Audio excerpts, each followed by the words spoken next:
Selamat pagi anak-anak ibu yang terkasih. Apa kabarnya? Ibu berharap anak-anak tetap sehat, baik dan penuh dengan semangat. Kita bertemu kembali dalam pembelajaran tema kedua, bermain di lingkunganku. Subtema pertama, bermain di lingkungan rumah, pembelajaran keempat dan kelima. Baik anak-anak, sebelum kita memulai pembelajaran, kita berdoa terlebih dahulu. Ambil sikap doa yang baik. Dalam nama Bapa dan Putra dan Roh Kudus. Amin. Tuhan, terima kasih karena tadi malam Tuhan sudah melindungi kami dalam tidur kami. Terima kasih karena hari ini kami telah bangun kembali dengan semangat yang baru untuk dapat mengikuti pembelajaran secara daring pada hari ini. Tuhan, berkatilah agar kami semua dapat mengikuti pembelajaran hari ini dengan sungguh-sungguh. Sehingga nanti ketika mengerjakan tugasnya, kami pun dapat mengerjakannya dengan baik. Terima kasih Tuhan. Amin. Santo Carolus Borromeus, doakanlah kami. Bunda Elizabeth, doakanlah kami. Maria Bintang Samudra, doakanlah kami. Amin. Dalam nama Bapa dan Putra dan Roh Kudus. Amin. Baik anak-anak, supaya kita lebih bersemangat dalam belajarnya, Ibu Lili mau mengajak anak-anak menggemakan Salam Tarakanita. Bersama-sama kita ya. Salam Tarakanita, satu hati, satu semangat, Tarakanita, yes. Sekali lagi. Salam Tarakanita, satu hati, satu semangat, Tarakanita, yes. Baik anak-anak, tujuan pembelajaran kita hari ini adalah yang pertama, siswa dapat mengenal dan menyebutkan aturan yang ada di rumah. Kemudian, siswa dapat mengelompokkan dan membedakan benda padat, benda cair, dan benda gas. Kemudian, siswa dapat menjabarkan penjumlahan berulang dari sebuah perkalian. Kalau kemarin dari penjumlahan berulang kita menentukan perkaliannya. Sekarang dari perkalian itu kita menjabarkannya dalam bentuk penjumlahan berulang. Kemudian siswa dapat mengenal gerak menekuk tanpa berpindah melalui permainan kepala, pundak, lutut, kaki. Baik anak-anak, kita masuk pembelajaran pertama. Mari kita baca bersama-sama dengan judul Aturan di Rumah. Pelan-pelan ya kita membacanya. Dimas baru saja pulang sekolah. Ia melihat mainan Jenny berserakan di lantai ruang keluarga. Setelah meletakkan tas sekolah dan berganti pakaian, Dimas mencari adiknya. Ia menemukan adiknya sedang bermain di halaman belakang. Dimas lalu mengajak Jenny untuk membereskan mainannya yang berserakan di lantai ruang keluarga. Mainan itu dimasukkan kembali ke dalam kotak mainan. "Kakak, mengapa mainan ini harus diberesin?" tanya Jenny. "Karena mainan yang berserakan akan membuat keadaan rumah menjadi tidak rapi. Selain itu, akan mengganggu orang yang akan lewat. Bisa jadi mainanmu terinjak dan nanti akan rusak. Untuk itu, kamu pun harus mematuhi aturan yang ada di rumah ini meskipun masih kecil," kata Dimas kepada adiknya. Lalu kata Jenny lagi, "Mengapa kita harus mematuhi aturan yang ada di rumah, Kak?" "Agar rumah menjadi nyaman, Dek. Bukan hanya kamu yang harus mematuhi aturan. Semua penghuni rumah ini juga harus mematuhi aturan yang berlaku di rumah," kata Dimas lagi menjelaskan kepada adiknya. Jadi anak-anak, Apakah anak-anak juga di rumah setelah selesai bermain, membereskan mainannya? Supaya apa tadi? Rumahnya menjadi rapi dan tidak mengganggu orang yang akan lewat. Ibu Lili berharap anak-anak sudah melakukan itu. Setelah bermain, segera dibereskan, dirapikan, tanpa disuruh lagi, tetapi sudah melakukannya sendiri. Begitu ya anak-anak? Nah, anak-anak, sekarang Bu Lili mau mengajak anak-anak untuk bertanya jawab dari percakapan yang tadi. Yang pertama, kapankah Dimas melihat mainan Jenny berserakan di lantai ruang keluarga? Kapan itu? Ada yang tahu? Masih ingat kan dengan percakapan tadi? Kapan? Ya, saat Dimas pulang sekolah. Kemudian, apa yang dilakukan Dimas setelah melihat mainan Jenny berserakan tersebut? Apa yang Dimas lakukan? Apakah Dimas membereskannya? Tidak. Dimas mencari Jenny untuk nantinya membereskan mainannya. Karena yang bermain adalah Jenny, bukan Dimas. Kemudian pertanyaan berikutnya, mengapa mainan harus dibereskan setelah bermain? Mengapa? Ada yang tahu? Ya, benar sekali. Supaya rumah menjadi rapi. Kemudian, siapa sajakah yang harus mematuhi aturan yang berlaku di rumah? Siapa saja? Apakah hanya papa dan mama? Atau hanya anak kecil saja? Siapa? Ya, betul, semua anggota keluarga. Semua yang ada di rumah harus mematuhi aturan yang sudah ditetapkan di dalam keluarga itu sendiri. Aturan ini dibicarakan bersama, dimusyawarahkan bersama. Nah, anak-anak, apa itu aturan? Aturan adalah suatu pedoman agar manusia dapat hidup secara tertib dan teratur. Aturan merupakan hasil keputusan bersama yang harus ditaati dan dilaksanakan bersama. Jadi aturan tadi dimusyawarahkan bersama, ditentukan bersama, dan karena sudah hasil musyawarah harus ditaati dan dilaksanakan bersama seluruh anggota keluarga. Aturan berguna untuk mengatur dan menjadikan kita tertib. Aturan dibuat untuk dipatuhi, bukan untuk dilanggar. Aturan harus ditaati oleh semua anggota keluarga. Baik, anak-anak, mari kita mengenal contoh aturan yang ada di rumah. Ini contohnya, tetapi aturan itu bisa berbeda-beda di setiap keluarga anak-anak. Bu Lili hanya memberikan beberapa contoh. Yang pertama, bangun pukul 5. Ini ditentukan di rumah, mau bangunnya pukul berapa? Pukul 5 atau pukul 6? Jika sudah ditentukan, ini harus ditaati oleh seluruh anggota keluarga. Kemudian, setelah bangun, merapikan tempat tidur. Selimutnya dilipat, bantalnya dikembalikan lagi di tempat semula. Ini sebuah contohnya. Aturan ini ditentukan di dalam keluarga masing-masing. Apakah ada yang seperti ini? Selalu meminta izin jika akan bepergian. Misalnya ketika anak-anak mau berangkat sekolah, selalu berpamitan dan minta izin. Mama, Papa, aku mau berangkat sekolah.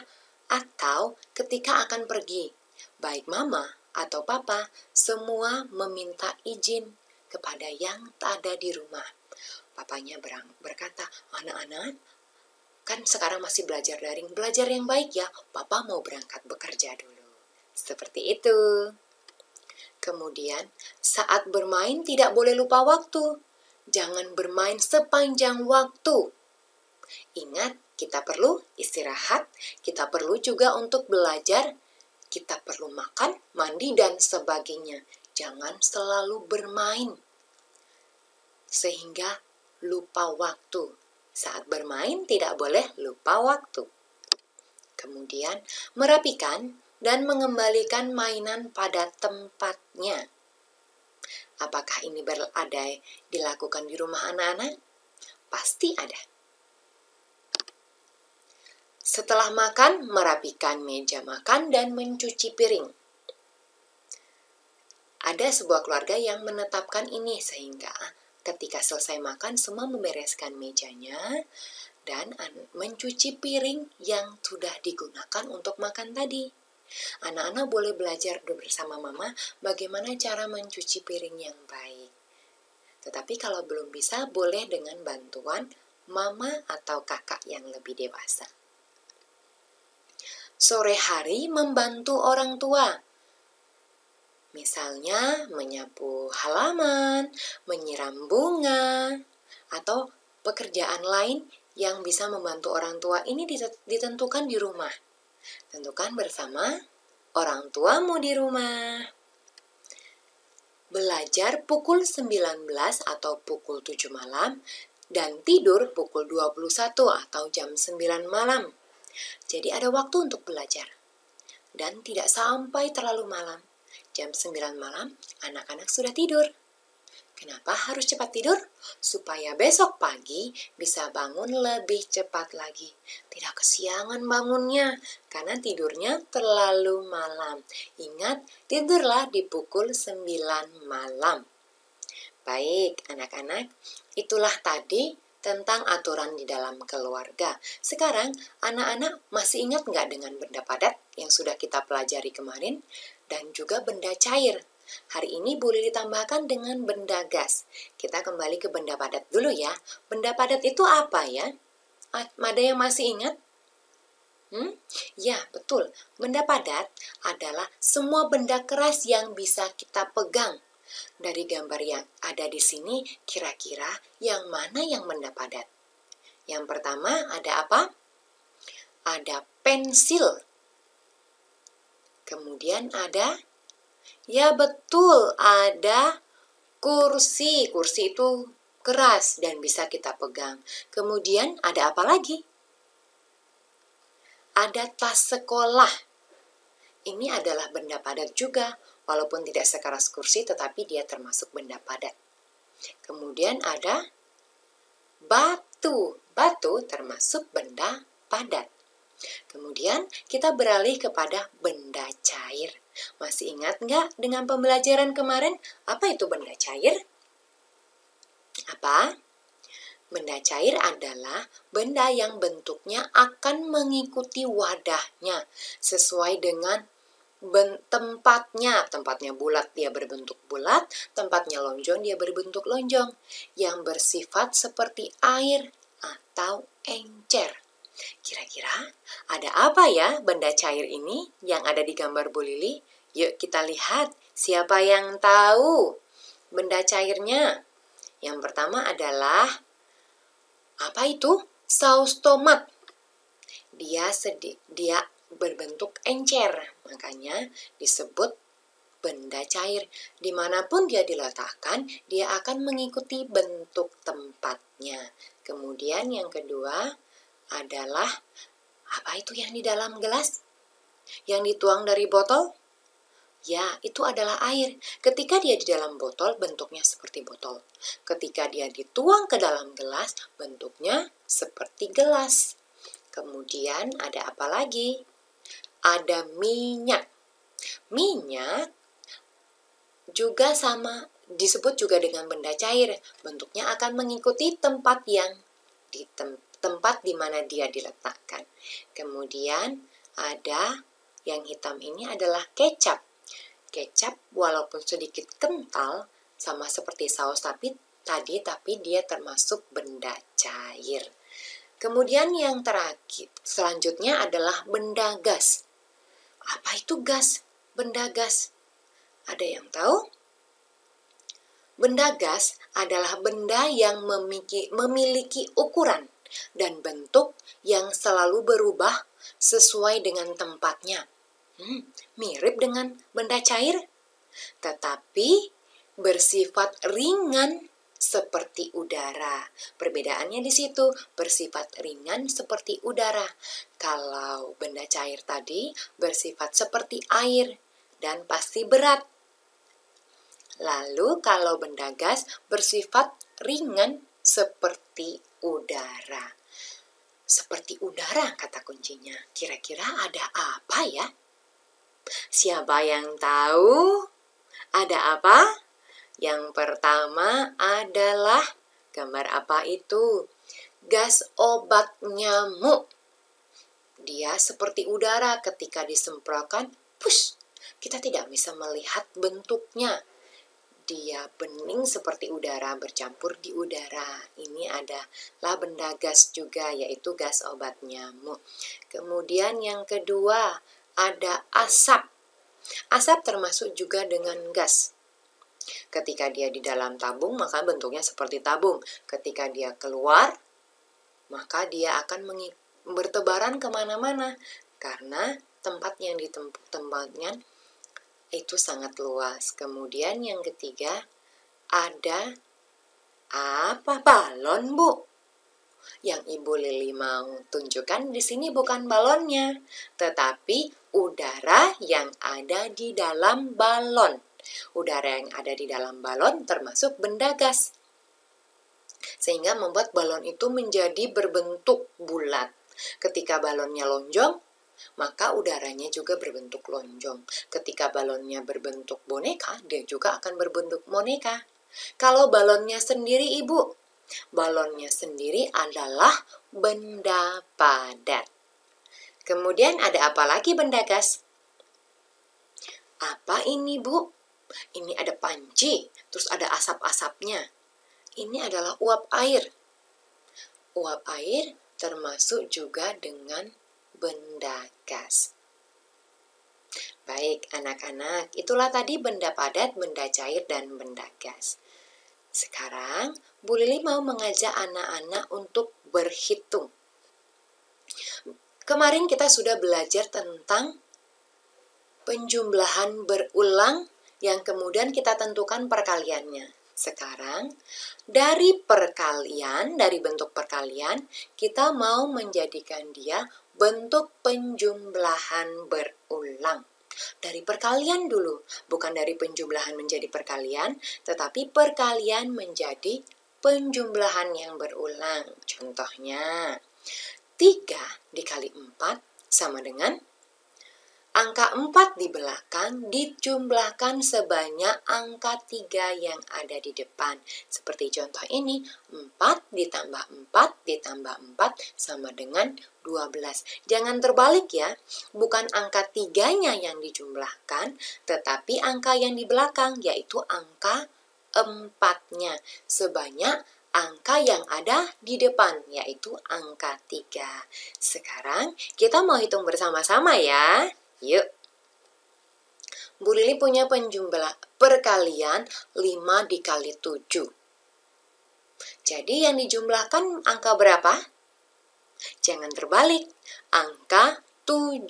Angka 7-nya dijumlahkan sebanyak berapa kali? Sebanyak 5 kali. Yuk kita isi titik-titiknya. 7 ditambah 7, sudah 2, ditambah lagi 7, ada 3 7, ditambah lagi 7, ada 4 angka 7, kemudian yang terakhir ditambah lagi angka 7, ada 5 angka 7. 7 ditambah 7, ditambah 7, ditambah 7, ditambah 7 sama dengan berapa? 5 dikali 7. Berapa hasilnya? Ayo berapa? Ya betul sekali 35. Berarti 5 dikali 7 hasilnya adalah 35. Yuk berikutnya. 4 dikali 9. 4-nya yang sebanyak 9 atau 9-nya yang sebanyak 4? Yang mana? Ya, betul. 9-nya sebanyak 4 kali. Yuk kita jumlahkan. 9 ditambah 9, ditambah lagi 9, ditambah lagi 9 sebanyak 4 kali. Maka hasilnya adalah hasil dari 4 kali 9 sama dengan 9 tambah 9 tambah 9 tambah 9 sama dengan 36. Ya, betul, 36. Berikutnya, 9 dikali 2.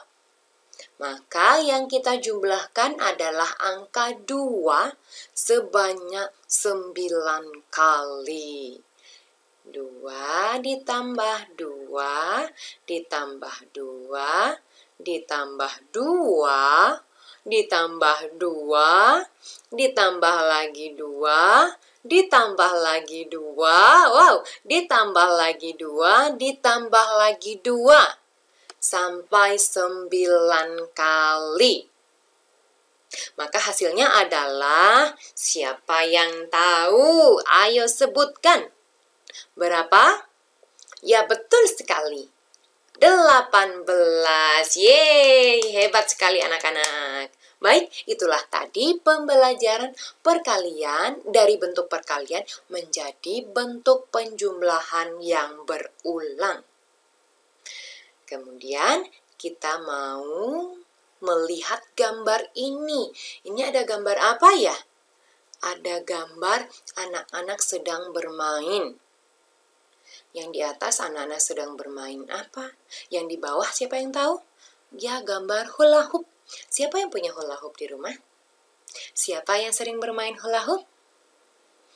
Nah, anak laki-laki yang di atas bukan bermain hula hoop, tetapi dia sedang bermain simpai. Bermain simpai sama saja dengan bermain hula hoop. Simpai terbuat dari rotan yang berbentuk lingkaran. Simpai dapat digunakan untuk bermain dan juga berolahraga. Bagaimana cara bermain simpai? Dan bagaimana juga bermain hula hoop? Cara bermainnya sama, karena hula hoop dan simpai sama-sama berbentuk lingkaran. Hanya saja, kalau simpai terbuat dari rotan, kalau hula hoop terbuat dari plastik yang digabung-gabungkan sehingga menjadi bentuk lingkaran. Cara bermainnya dengan memutar simpai di pinggang, seperti gambar anak laki-laki itu meletakkan simpai atau hula hoopnya di pinggang. Kemudian digoyang-goyangkan mengikuti putaran simpainya. Anak-anak boleh dicoba di rumah, boleh mencoba bersama mama, papa, adik, dan kakak. Jangan putus asa ketika belum bisa ya, coba terus, oke? Itulah tadi bermain simpai. Kemudian berikutnya, gambar apa itu? Kenapa mereka semua memegang kepala? Mereka ternyata sedang bermain permainan kepala, pundak, lutut, kaki. Ada lagunya kan? Nanti kita nyanyikan bersama-sama ya. Permainan kepala, pundak, lutut, kaki membutuhkan konsentrasi. Kalau nggak konsentrasi, nanti salah yang dipegang. Kemudian, jika dalam lagu menyebutkan kata kepala, kita harus segera memegang kepala. Kalau kita tidak konsentrasi, yang kita pegang nanti yang lain. Kemudian, jika lagu menyebutkan pundak, maka kita pun akan memegang pundak, bukan memegang hidung. Kemudian, jika lagu menyebutkan kata lutut, maka kita memegang lutut.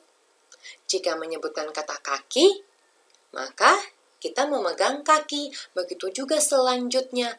Dengarkan dengan konsentrasi, lagu itu mengajak kita menyebutkan kata apa. Kata yang diucapkan itulah yang kita pegang. Yuk, kita nyanyi bersama-sama, kita ikuti geraknya bersama-sama. Ingat, harus konsentrasi. Kalau tidak konsentrasi, nanti salah yang kita pegang. Oke, yuk kita dengarkan bersama-sama.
Baik, anak-anak, itulah tadi pelajaran kita hari ini. Kita sudah belajar banyak. Yang pertama, mengenal aturan yang ada di rumah. Kemudian, apalagi tadi? Mengenal benda padat, benda cair, dan benda gas. Kemudian, anak-anak bisa mengubah dari bentuk perkalian kepada bentuk penjumlahan yang berulang. Sebenarnya di sini anak-anak diajak untuk belajar perkalian. Nanti dicoba-coba lagi di rumah ya dengan angka yang berbeda-beda.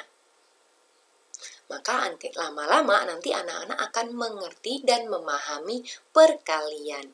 Kemudian anak-anak juga tadi belajar tentang simpai, bermain simpai. Nanti boleh dicoba, boleh lihat videonya di YouTube ya. Kemudian, anak-anak juga tadi mengenal tentang permainan kepala, pundak, lutut, kaki yang membutuhkan konsentrasi. Kalau tidak konsentrasi, nanti salah yang dipegang. Oke, itulah pembelajaran kita hari ini. Baik, kita tutup pembelajaran kita dengan berdoa kembali. Yuk, ambil sikap doa yang baik, duduk yang bagus, lipat tangan dan tutup matanya. Mari kita bersatu dalam doa. Dalam nama Bapa dan Putra dan Roh Kudus. Amin. Selamat siang Tuhan.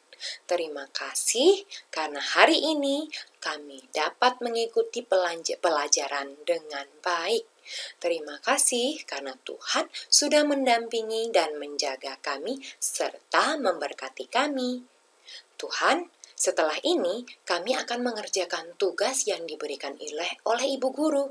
Bimbing kami, bantu kami agar kami dapat mengerjakannya dengan sungguh-sungguh dan nanti mendapatkan hasil yang baik. Terima kasih Tuhan. Amin. Santo Carolus Borromeus, doakanlah kami. Bunda Elizabeth, doakanlah kami. Maria Bintang Samudra, doakanlah kami. Amin. Atas nama Bapa dan Putra dan Roh Kudus. Amin. Baik anak-anak, terima kasih karena hari ini sudah mengikuti pembelajaran bersama Ibu Lili. Semoga anak-anak merasa senang, merasa happy, dan mengerti. Ibu Lili berharap anak-anak tetap semangat dan tetap dalam keadaan sehat selalu. Ingat, jika keluar dan kemana-mana, selalu memakai masker, membawa hand sanitizer, dan jangan lupa untuk selalu mencuci tangan. Tapi ada baiknya tidak usah terlalu sering keluar rumah.